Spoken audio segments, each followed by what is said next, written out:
Credit card balances from other cards to this card. That's what they want me to do. That's a conversation for another day.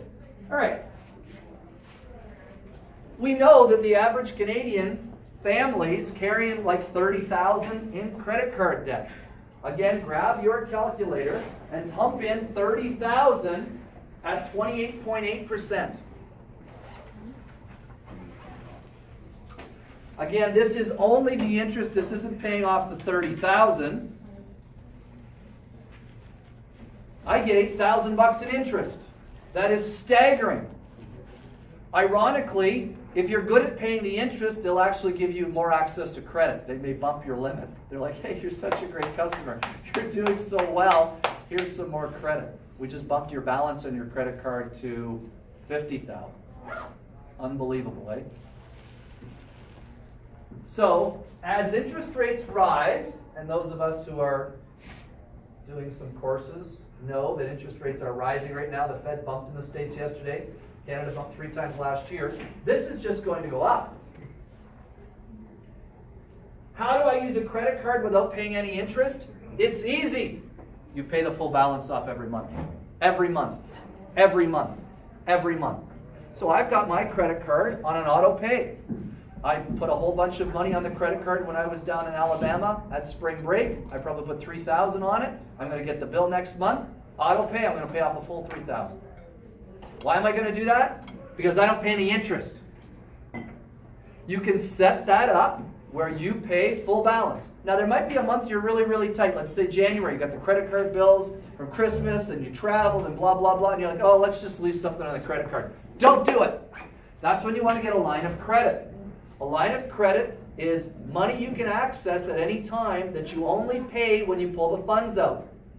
When you really get going, you can get a home-based line of credit, anchored or supported by the value in your home, and your interest rate on that will be about 4%. So let's say you get a big January credit card bill, you just can't pay it. You got $5,000 and you can't pay it, just you're too tight this month. Don't let the credit card balance go and end up being charged 28%.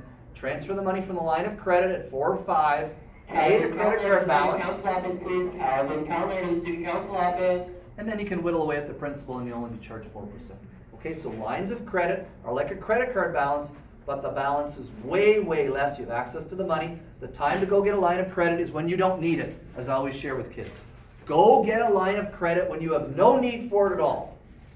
The time to go get a line of credit is not when you and your sweetie decide to start a family and now you're down to one income and the big mortgage and then the car goes. That's not the time to get the line of credit. You want to get the line of credit when you're both working, stable, income's good. That's the time to go get the line of credit. The banks will trip over you and compete for you. That's what you want. You want banks competing for you. All right, spring means new car, right? New car. So I had a member of Phoenix Finance last session say, Mr. Masters, I want to go car hunting. I'm hunting for blah, blah, blah, blah, blah, blah. Thoughts? I have bought Toyotas for the last several years. You will pay more to buy a Toyota. You know my spiel. I buy used Toyotas coming off of a 4-year lease. I buy them. I let someone else pay the depreciation. I do my research. Once I find the vehicle, I take it to my shop, who I trust. I let them look over it. They find any defects, and then I go and negotiate. I save thousands of dollars. As you know, the van I previously drove, I bought for $45,000. Sorry, original price was $45,000. I paid $18,000. That's really significant. Now, what I've learned is this, and I've bought GMs and I've bought Chryslers. Buy a Toyota. Buy a Honda. They're extremely well constructed. I have now had 2 Toyota vans. I've had them for a decade. I've virtually paid nothing on maintenance. I mean nothing. You need tires, you need brakes, you need to change the oil. But I mean, I haven't had to change an engine or anything scary like that. I have had 2 cars. I've had a Matrix and a RAV4, so 2 vans, 2 cars. I've held them for 11 years, same deal. So in total, I've had Toyotas for 21 years. I have virtually paid nothing in maintenance. Nothing. So my suggestion to you would be, get a budget in mind, do your research. We've talked about going through the Consumer Reports magazine and finding the recommended vehicles. If you have to, get a car that's a little bit older. I buy cars that are 4 years old.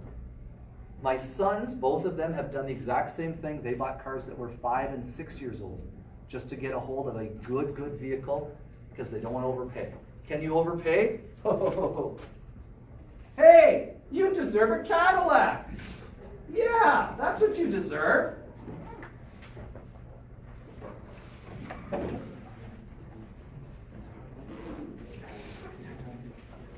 Bi-weekly lease payments from $238, which means every month you're laying down $500. Bi-weekly, every 2 weeks you're laying down $500 a month, and it's a lease, which means you don't own it.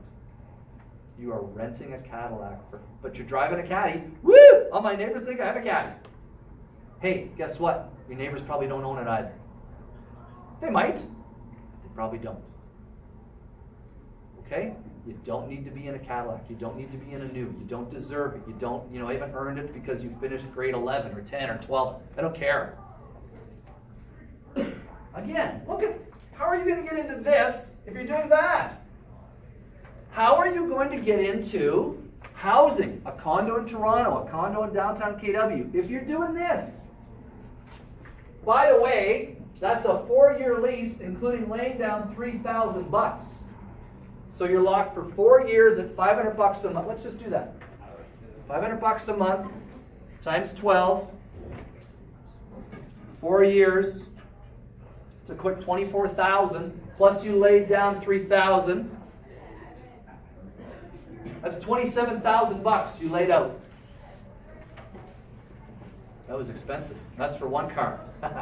Most driveways in your neighborhood have how many? 2, maybe 3, maybe 4. Plus a credit card bill with a big interest rate, plus a home with a massive mortgage. Are you seeing where we're going here?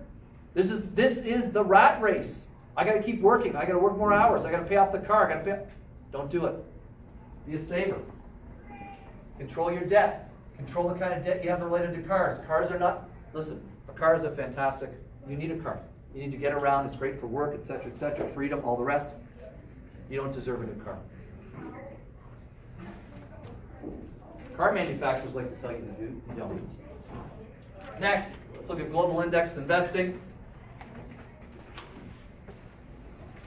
I love Carrick. I've talked to you about these. These just came out. He's starting to write about them. These are these fantastic global ETFs created by Vanguard. In my opinion, they are one-stop shopping. Jen, I just want to get that door. What are we looking for? Global diversification, super cheap index products. That's what we're looking for. That's what we want. New exchange-traded funds, thanks, Jenna, that basically give you an entire diversified portfolio, single purchase, are showing you can be successful in ETF business by selling nutrition as well as junk food. 3 balanced ETFs introduced by Vanguard a month and a half ago are off to a great start if you judge by trading volumes. In other words, how many people own them, right? We can track volume of units traded. Close to 640 ETFs listed on the Canadian market, including multiple versions of the same fund. Some are zombie funds that barely or rarely trade. Here are the 3 big ones that have just been rolled out. I've talked about this already. Vanguard Conservative ETF, 60-40 split, 40 stocks, 60 bonds, trading 10,000 shares a day. Balanced ETF, 60-40 mix, 36,000 a day. And the growth one, which is more aggressive, 80% equities, 20% bonds. And you can see because it's more aggressive, more people are into it. They like it. 73,000 units a day. That's pretty impressive. We understand these products. They're cheap. No one's managing them. You're not paying a manager fees. We know that a managed mutual fund will charge somewhere in the neighborhood of 2-ish. This is Tangerine, and I'm going to talk again about Tangerine. Sometimes like you can do it. And so you can do Tangerine. It's easy. You have a bank account wherever you bank. You bank at TD. You go and open up a virtual account with Tangerine. You send them some money. They open an account for you. You do it online. There's no branch. That's why it's cheaper. You want to start investing. Small amounts, $50 after every paycheck. You get paid on a Thursday. Take $50 every Friday. Slide it in to one of Tangerine's global index funds. Compare that with buying a mutual fund, which is managed by somebody who's driving a Maserati. You're gonna pay them 2% every year regardless of how they do. 2%, 2%, 2%, 2%, 2%. We know this is expensive.